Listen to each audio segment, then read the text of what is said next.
Assalamualaikum warahmatullahi wabarakatuh. Waalaikumsalam warahmatullahi wabarakatuh. Selamat bergabung di Pecah Asik, podcast Sobat Cahaya Mat Asik.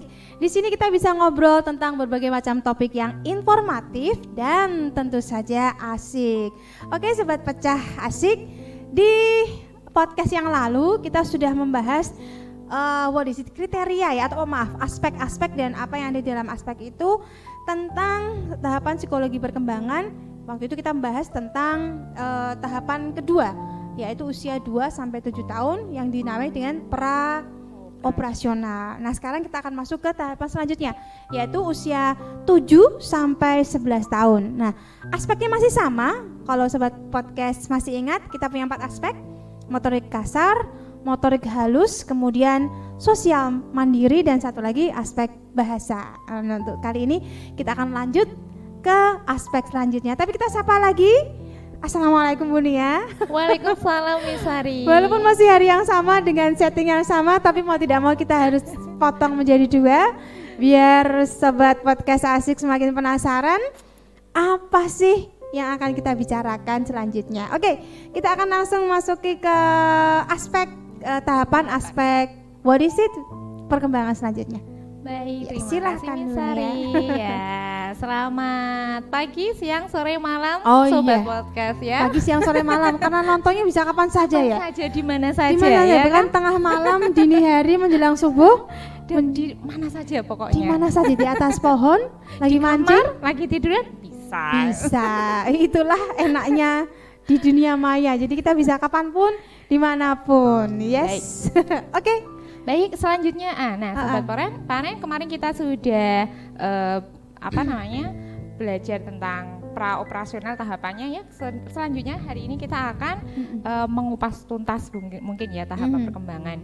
Itu di tahap operasi konkret berapa? Misalnya kemarin 7-11. Pinter, cerdas sekali ya.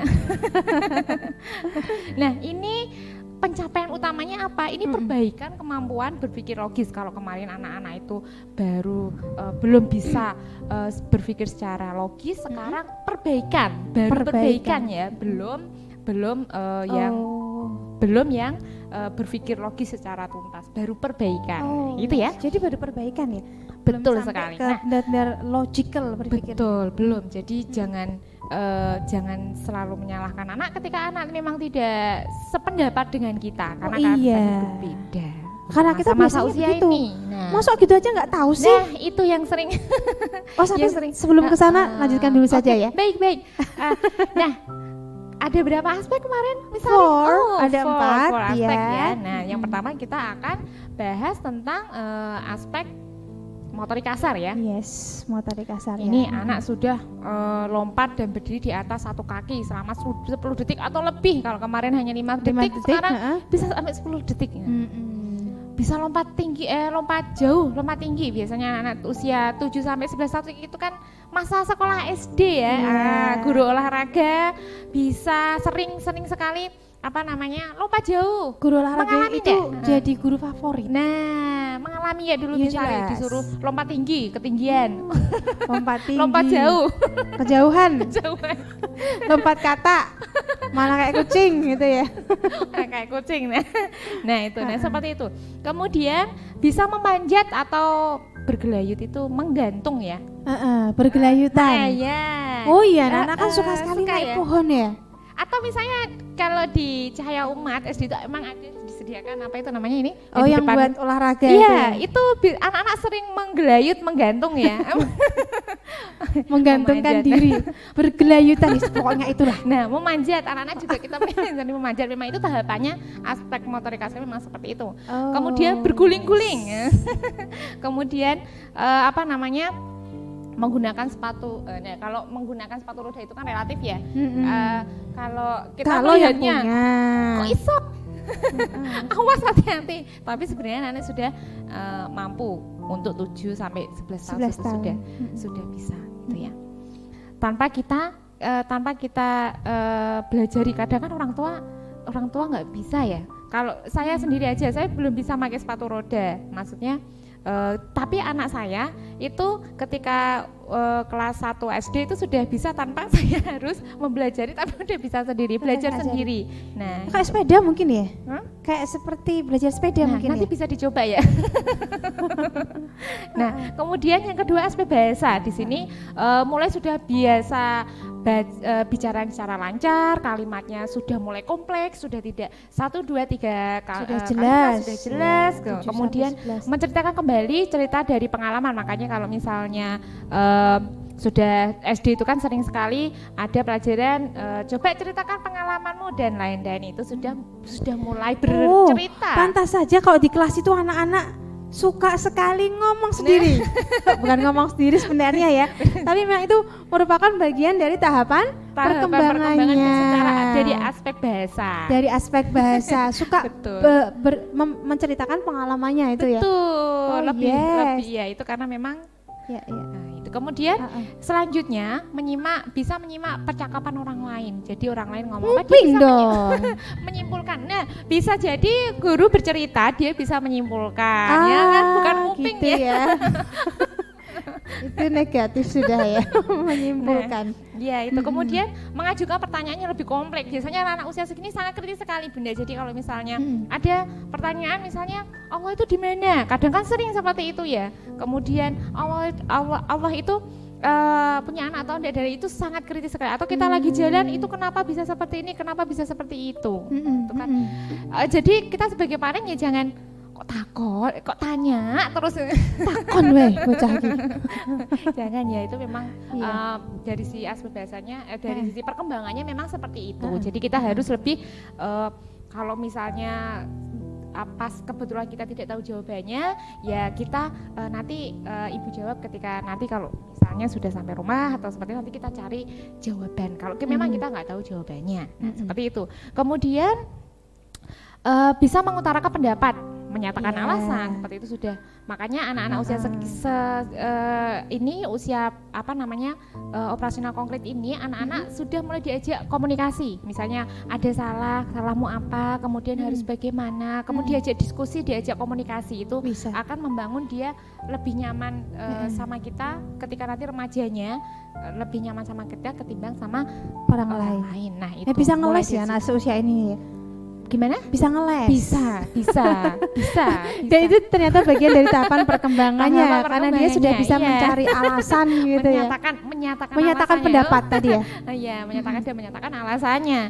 Jadi kalau misalnya anak-anak ini, ya kalau misalnya ngelesnya dia yang tidak terlalu ngeles maksudnya masih normal dan wajar, tidak keseringan ngeles, nah itu ya. Atau terlalu mengada-ada gitu ya ngelesnya. Yang parent kan nanti bisa tahu sendiri batas-batasnya ya. Nah, kemudian bisa menyebutkan lawan kata. Kalau misalnya SD itu kan lawan kata pergi, kembali. Oh iya, kayak permainan itu anak-anak baris terus berkebalikan. Kalau saya bilang mundur berarti maju. Kan sering seperti permainan seperti itu ya. Itu bisa dari sisi bisa mengasah keterampilan secara aspek dari bahasanya kalau game-game seperti itu. Kemudian menyebutkan alamat. Biasanya anak-anak saya sudah harus bisa alamat, nama dirinya, identitasnya sudah harus bisa. Kemudian yang selanjutnya kita masuk ke aspek kemandirian ya Miss ya, aspek sosial kemandirian. Ini sudah bisa mengekspresikan emosi dengan kata-kata, bukan secara fisik. Sedih, dia lagi sedih. Dia marah, ya marah.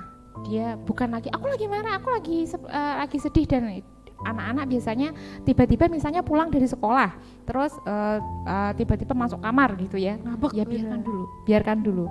Kadang biarkan dulu anak-anak nanti baru kita masuk ketika mungkin dia sudah cooling down, sudah makan, sudah enak, sudah mandi, sudah tenang, baru kita masuk. Jangan anak-anak pulang dengan keadaan yang dia mungkin di sekolah ada masalah, terus kemudian tiba-tiba di rumah marah-marah, ketika masuk rumah brabruk, apalagi ketika kita lagi ngepel kok langsung diinjek-injek gitu kan, rasanya kita kan ada parentnya seperti itu ya, maksudnya menyalahkan anak, lagi dipel nggak tahu, nggak tahu lagi dipel, kemudian diinjek-injek orang tua baru ngepel. Tapi kita juga nggak tahu apa masalahnya dia. Mungkin masalahnya lebih sulit daripada apa yang hanya sekedar kita mengulang ngepel ya, seperti itu. Kita diamkan dulu saja gitu. Kemudian dapat merasakan kecemburuan. Jadi sudah mulai cemburu, mungkin dia punya adik, punya kakak, punya saudara-saudara, mulai ada kecemburuan di sana. Nanti banyak sekali mungkin pengalaman dari Paren juga. Termasuk juga kecemburuan dengan teman gitu. Iya, kecemburuan dengan teman itu ada. Jadi nanti kalau hubungannya dengan, dan nanti kita bahas selanjutnya ketika setelah aspek ini ya Miss ya. Itu nanti hubungannya dengan sosial, nanti interaksi sosial bagaimana, nanti seperti itu. Kemudian ini sudah dapat membedakan mana yang benar dan mana yang salah, mana yang jujur, mana yang bohong, itu sudah. Nah, pernah nggak kalau kita tulus dengan anak, insya Allah anak itu juga akan tulus dengan kita. Pernah nggak merasakan seperti itu? Kadang kita dengan anak itu nggak tulus gitu ya, ya sama anak juga nggak akan mendapatkan feel yang sama. Kemudian anak ini juga kadang dapat berbohong untuk melindungi dirinya sendiri. Nah, ngeles tadi ya. Kalau ya tadi ya saya sebutkan, kalau misalnya ngeles hanya sebatasnya dan itu masih tahap menurut kita wajar sih nggak apa-apa. Cuma bukan ngeles yang berterusan ya, itu nanti malah yang tidak bagus. Kemudian mencari penghargaan dari orang lain, jelas ya. Kalau caper. Oh iya. Caper, apalagi ini biasanya terjadi ketika anak di rumah misalnya cemburu dengan adiknya atau kakaknya. Biasanya adik ya lebih diperhatikan, itu biasanya akan caper. Karena kakak selalu salah biasanya itu. Gitu ya. Kemudian lebih ingin bermain bersama teman-temannya daripada sendiri. Biasanya anak-anak ini, makanya hati-hati sekali ketika anak-anak di rumah ketika usia di masa tahap pra-operasional konkret ini, kok dia nggak mau sama orang lain ya? Kok lebih nyaman di rumah sendiri ya? Nah, itu harus lebih diwaspadi sejak dini. Sebelum dia nanti ketika kita tahunya sudah gede, sudah besar. Nah, kemudian mulai senang menyanyi, menari, bermain peran, nah seperti itu ya, sudah mulai senang. Kemudian ingin dirinya diperlakukan sama dengan secara sama dengan lingkungannya. Kalau misalnya di keluarga diperlakukan sama, tidak dibeda-bedakan. Nah, seperti itu. Kemudian anak ini juga mandiri secara berpakaian, mengambil makanan dan lain, itu sudah besar ya. Kemudian secara aspek kognitifnya, nah anak ini sudah mulai mengenal pola A, B, C, sudah mulai mengenal, karena kan sudah mulai sudah belajar SD, ya, sudah SD, sudah mulai mengenal pola, mengkreasikan sesuatu melalui idenya. Kemudian anak ini sudah secara angka sudah mulai menghafal, tapi menghafalnya yang model pembiasaan mungkin ya, pembiasaan itu sudah mulai bisa menghafal, bukan yang harus menghafal sekian itu jangan dulu, kasihan, karena ini baru tahap perbaikan secara logis tadi. Perbaikan, jadi belum benar logis ya, belum bisa berpikir logis. Jadi kasihan ketika anak itu harus sekian, harus semua kita capaian target kita itu, mungkin kita juga harus tahu beban kapasitasnya anak juga, seperti itu. Nah, itu kemudian mereka masih berpikir secara polos, belum berlogika seperti kita orang dewasa ya. Dia mengatakan misalnya hati-hati, ini ada satu kasus ya. Kalau misalnya kita sama pasangan kita itu hati-hati kalau misalnya kita lagi apa gitu ya, karena anak-anak ini polos sekali ketika dia bilang di luar itu ya seperti itu apa yang dia dilihat di dalam secara kenyataannya, seperti itu.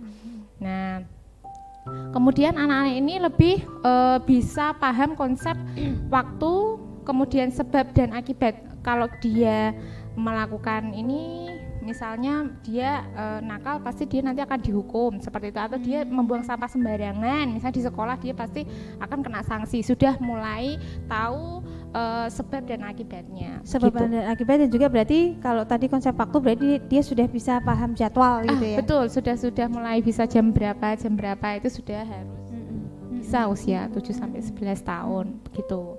Itu yang yang terakhir bisa fokus pada kegiatan tertentu hingga waktunya selesai. Jadi daya konsentrasinya lebih lama, fokusnya. Biar fokus ya. Jadi gini, hingga selesai, maksudnya yang namanya, misalnya contoh di sekolahan ya, di sekolahan sama guru-guru itu kan memberikan beban atau tugas ke siswa itu kan sudah standar ya. Dan harus misalnya kelas 1 dikasih soal 1 sampai 3 misalnya udah harus selesai dalam waktu sekian, itu mungkin sudah diperkirakan oleh ya. Itu harusnya anak itu sudah mampu begitu dan harus sudah selesai. Jadi kalau misalnya sekolah kok banyak sekali tugas tertunda nanti kita bisa lebih peka lagi ke anak-anakku sebenarnya kenapa. Nah, itu begitu, itu usia segitu. Nah, itu tadi yang aspek-aspek aspek-aspek di tahapan perkembangan operasional. Kalau sobat podcast masih ingat yang kemarin ya, beberapa tahapan yang sudah kita sampaikan, kemudian ditambah dengan hari ini usia 7 sampai 11 tahun tahapannya lebih kompleks, anak-anaknya karena sudah mulai gede. Betul, perkembangannya sudah mulai terlihat gitu ya. Ya. Tentu saja juga dengan permasalahan yang muncul. Mungkin contoh kecil tadi ya, ketika ternyata ini di usia 7 sampai 11 tahun itu daya nalarnya itu masih istilahnya Bu, masih kritisnya itu masih belum sampai benar-benar kritikal ya. Baru sampai masih perbaikan kritis. Nah, logis. Mungkin ya kalau kita sebagai guru dan mungkin sebagai orang tua di rumah, pengennya ya kita tuh biasanya mikirnya kudune wis ngerti, masa gitu aja nggak tahu sih, kamu nggak tahu sih kayak gitu aja. Ya kita mungkin ekspektasi kita itu anak itu tuh harusnya tuh kayak gini tuh sudah tahu, bisa berpikir logis gitu, tapi ternyata dia masih perbaikan ya, jadi benar-benar belum bisa berpikir logis mungkin ya. Mungkin Bu Nia bisa memberikan contoh permasalahan yang biasa muncul gitu. Ya. Baik, kalau sebelumnya itu praoperasional itu mereka sudah kan 2 sampai 7 tahun ya. Mungkin sebelum SD sekolah mulai mengenal dunia luar, mulai mengenal sosial. Misalnya dia dia masuk PAUD, masuk TK, itu sudah mulai. Nah, pastikan ketika masuk PAUD itu kan pertama kali dia belajar secara sosial. Nah, itu yang harus diperhatikan sama parent. Pastikan kita sudah tahu lingkungannya dulu kita sudah tahu. Kemudian setelah lingkungan sudah tahu, ketika kita perkenalkan anak kita di dunia luar, kita akan kesan pertama yang didapat oleh anak itu positif. Jadi misalnya kita menempatkan anak PAUD, misalnya di PAUD apa misalnya ya. Nah, itu kita harus tahu dulu lingkungan sana seperti apa. Kalau misalnya kesana ternyata anaknya nakal-nakal misalnya ya, nah itu akan berdampak pada si anak kita sendiri. Ketika kesan pertama ketika dia belajar secara sosial, kok yang saya dapat seperti ini. Nah, seperti itu. Jadi sampai kapan ya, sampai usia remaja pun kita juga harus tahu di mana anak kita harus tahu lingkungannya seperti apa. Makanya hati-hati ketika kita menempatkan anak kita harus itu kemudian karena untuk kesan pertama si anak. Berarti memastikan bahwa pengalaman pertama si anak itu adalah memberikan kesan yang positif gitu. Nah, betul. Jangan sampai kesan pertama itu sesuatu hal yang negatif, karena itu pasti akan diingat anak itu gitu. Nah, ya, itu nanti akan mulai dari PAUD. Ketika sudah seperti itu, kemudian kita tanya, kemudian kita mulai anakku introvert atau extrovert, atau misalnya dia dengan teman-temannya seperti apa, nanti akan pertama itu kesannya ketika di PAUD, ketika di pertama dia kali sekolah. Nah, itu jadi hati-hati sekali untuk parent yang memang pengen anaknya secara perkembangannya paling tidak dia kesan pertamanya dia bisa berbaur, kemudian dia nyaman dengan orang sekelilingnya, dia tidak ada rasa di bully misalnya ya. Nah, seperti itu. Kemudian untuk anak ya untuk untuk kelas di tahapan, kalau di praoperasional lebih ke penentuan kesan pertama ketika dia belajar secara sosial. Nah itu kemudian pastikan juga kita selalu berkomunikasi dengan wali atau guru yang ada di sana, atau karena yang namanya nanti kadang kan ada anak-anak itu Miss yang di sekolah aktif tapi di rumah diam saja, atau di rumah aktif sekali tapi di rumah diam. Itu kan ada yang seperti itu. Kalau orang tua tidak ada komunikasi dengan anaknya sejak dini, ya akan berjalan begitu saja. Kita nggak tahu nanti ternyata tahu-tahu ketika sudah kelas 6 SD. Mosok seperti itu nih hal-hal yang seperti. Jadi memang menjaga pola komunikasi sejak dini. Yes. Dan pastikan lingkungan ya, karena sangat dimanapun pembentukan karakter itu bukan hanya di rumah, ya berawal dari rumah, tapi lingkungan itu sangat mendukung. Maksudnya sangat mempengaruhi sekali. Itu mulai dari dia pertama kali berkenal kenal dunia luar, misalnya TK, SD, SMP ataupun SMA sampai kuliah, pastikan kita menempatkan di yang secara jadi sobat pecah asik semuanya, kita tidak mungkin mengupas permasalahan ini satu persatu karena permasalahan itu banyak sekali ya, dan itu case by case, tidak bisa kita in general gitu, tapi mungkin kita bisa mengambil beberapa saja yang biasanya terjadi. Seperti misalnya begini Bu, poin terpenting tadi yang pertama adalah kita memberikan kesan yang positif terhadap hal pertama kali yang dirasakan anak ya, pengenalan. Terutama kalau ini kita bicara masalah sekolah ya, hal pertama yang dia tahu, dia rasakan, pengalaman itu harus kesannya positif gitu. Yang kedua, kita membangun komunikasi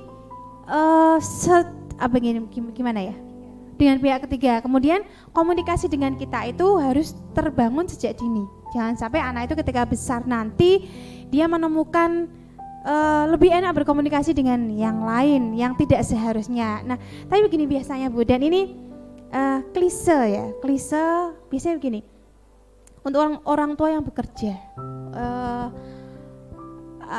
begini, terus kapan, sedangkan saya berangkat pagi anak masih tidur, pulang malam anak sudah tidur. Lah kalau tidak kalau kami berdua tidak bekerja, tidak akan bisa menyambung hidup gitu ya. Itu biasanya seperti itu, karena ini sebagaimana permasalahan yang sering kita hadapi. Kalau saya mungkin memposisikan sebagai guru, pasti ketika ada permasalahan dengan anak, selain kita gali terlebih dahulu, kita akan berkomunikasi dengan orang tua, dan itu tidak satu ya, jadi banyak sekali orang tua yang mempunyai permasalahan yang sama, atau ketika kemudian itu bukan orang tua yang membesarkan, mungkin ada di penitipan anak atau dibesarkan dengan kakek neneknya. Kemudian ketika menghadapi ternyata anaknya punya masalah, orang tuanya langsung naik gitu ya, langsung emosi. Harusnya kan nggak begini. Dan nanti ketika kita tanya balik, Bapak Ibu sudah berkomunikasi belum? Ya bagaimana mungkin kita berkomunikasi yang kita kerja? Kalau nggak kerja kita nggak bisa makan, nggak bisa nyekolahkan anak. Lah itu circle-nya seperti itu. Mungkin ada sedikit pengalaman dari Bunia dan bagaimana cara menyikapinya. Ya, baik, itu problem hampir semua kaum ibu-ibu dan bapak-bapak ya, yes, kaum parent ya. Tapi apakah kita itu bekerja selama 24 jam selama 7 hari? Apakah sama sekali memang tidak ada waktu 1 hari ataupun enggak 1 hari, setengah hari untuk kita enggak usah, misalnya kalau memang itu full ya, berangkat jam 6 anak masih tidur, pulang jam 10 malam. Saya rasa itu perusahaannya ya, mungkin perusahaannya sendiri mungkin ya. Tapi kan tidak ada yang maksudnya dalam waktu yang seperti itu kan tidak ada. Pasti ada dalam 1 minggu itu pasti ada jeda 1 minggu untuk karyawan bisa libur. Nah, pastikan itu untuk kita itu quality time, betul-betul quality time dengan si anak kita. Apalagi yang memang dari hari Senin sampai Sabtu dia tidak bisa sama sekali untuk apalagi komunikasi seperti ini, apalagi menjar, apalagi seperti ini. Tapi kita ada orang tua kedua ya, misalnya sama guru, kita meskipun tidak bisa bertemu dengan guru kita, masih tidak bisa bertemu atau komunikasi, tapi kan sekarang ada namanya WA, bisa komunikasi. Kemudian kita pastikan juga malam, misalnya kalau anak itu secara akademik sepertinya kita bisa pas pulang malam anak sudah tidur ya sudah, paling tidak kita kontrol secara fisik bukunya atau apanya. Kadang anak-anak itu ketika ada kasus juga yang tidak mendapat perhatian orang tua, mereka malah menulis sesuatu di buku itu ada juga yang seperti itu. Iya. Seperti kasus itu, saya jadi ingat kasus yang anak yang sampai membunuh balita itu ya, ternyata dia menuliskan semuanya di buku dengan sangat bagusnya, bahkan digambarkan dengan sangat bagusnya gitu ya. Itu ya, paling tidak kita bisa kontrol dengan hal yang lain. Kalaupun kita bisa komunikasi dengan guru kita, meskipun dibalasnya besok-besok pun juga tidak apa-apa. Insya Allah yang namanya guru itu kan pasti memberikan feedback yang memang sesuai dengan realitas si anak, kondisi si anak di sekolah. Ya utarakan saja sama sama pihak ketiga guru, terutama guru ya. Itu kalau saya seperti ini tidak bisa mengontrol tiap hari, tapi insya Allah pas malam ataupun ada waktu satu hari ketika minggu aja kita betul-betul kualitas, dan jangan kalaupun masih banyak pekerjaan rumah ya nggak bisa saya harus sama anak saya pada pekerjaan rumah begitu menumpuk gitu ya. Nah itu memang sudah menjadi resiko ya. Berarti intinya adalah skala prioritas ya Bu ya. Sekalipun kita memang tidak bisa menafikan bahwa kita butuh bekerja untuk tentu saja keberlangsungan kehidupan kita, tapi kita juga jangan lupa bahwa anak ini adalah investasi. Betul. Masa depan bahkan dunia akhirat. Kalaupun bekerja pasti ada waktu jedanya, tidak mungkin 7-11 ya, jadi atau 7 hari selama 1 minggu, 24 jam, ataupun 30 hari full sampai 360 hari. Tanamkan dalam diri kita kalau mungkin prioritas kita yang mana. Tentu saja kerja tidak bisa kita nafikan karena kita butuh itu. Betul. Tapi juga anak mempunyai hak untuk kita berikan yang tadi disebutkan quality time. Mungkin seperti kedengarannya itu sering kita dengar dan sepertinya itu klise tadi itu loh. Tapi ternyata memang kuncinya di situ ya. Dan anak tetap merasa bahwa saya punya orang tua. Ngeten gitu. Apalagi kalau misalnya udah operasi konkret, apalagi remaja, enak banget. Anak misalnya kita nggak punya waktu ya, aja anak itu makan bareng berdua. Atau anak aja kemana berdua misalnya. Nanti kan memang ada caranya. Kalau remaja perempuan seperti apa, remaja laki sebenarnya nanti kita akan bahas yang sesi berikutnya. Iya, dan mungkin saat pandemi ini ketika kita harus WFH, work from home, masih ada ya salah satu sisi baiknya kita ada waktu yang cukup untuk lebih banyak, lebih banyak dengan keluarga. Walaupun enggak juga, kadang kita di rumah juga karena bekerjanya di rumah, malah di rumah tumpuan kerjaannya banyak. Tapi sekali lagi ketika kita menjadikan atau memantapkan dalam hati bahwa skala prioritas kita yang mana, ketika kita menempatkannya, yakin bahwa pasti ada waktu dan harus ada waktu ya. Harus ya, bukan pasti, harus ada waktu. Memang Bapak atau keluar kota itu kan beda. Iya, kalau keluar kota pun kan tidak 360 hari atau sebulan penuh ya. Iya, pastikan ya tadi sepertinya klise, tapi quality time sebagai sebuah investasi kita kepada anak kita, karena anak kita itu investasi terbesar yang kita miliki. Ngoten Ibu. Oke Bu Nia, mungkin untuk sesi kali ini bisa kita cukupkan ya, dan sobat pecah semuanya. Insya Allah kita akan bisa melanjutkan di sesi selanjutnya, khusus untuk pembahasan psikologi dengan tema-tema yang lebih menarik. 1 kali dalam sebulan kita akan muncul dengan tema psikologi, dan sobat pecah semuanya juga bisa memberikan komentar atau mengusulkan tema apa yang akan kita angkat di podcast selanjutnya dengan tema psikologi ini. Sebelum ditutup, ada closing statement dulu Bu Nia, silahkan. ada di kita tadi kalau temanya ini tahap perkembangan, saya berharap semua paren sobat pecah paren di rumah untuk lebih peka lagi sejak dini dan lebih memperhatikan lagi, karena suksesnya anak atau karakternya anak itu juga berangkat dari orang tua, tetap berangkat dari rumah dan berangkat dari orang tua. Tetap hati-hati, tetap waspada, dan pastikan selalu berdoa untuk anak-anak kita.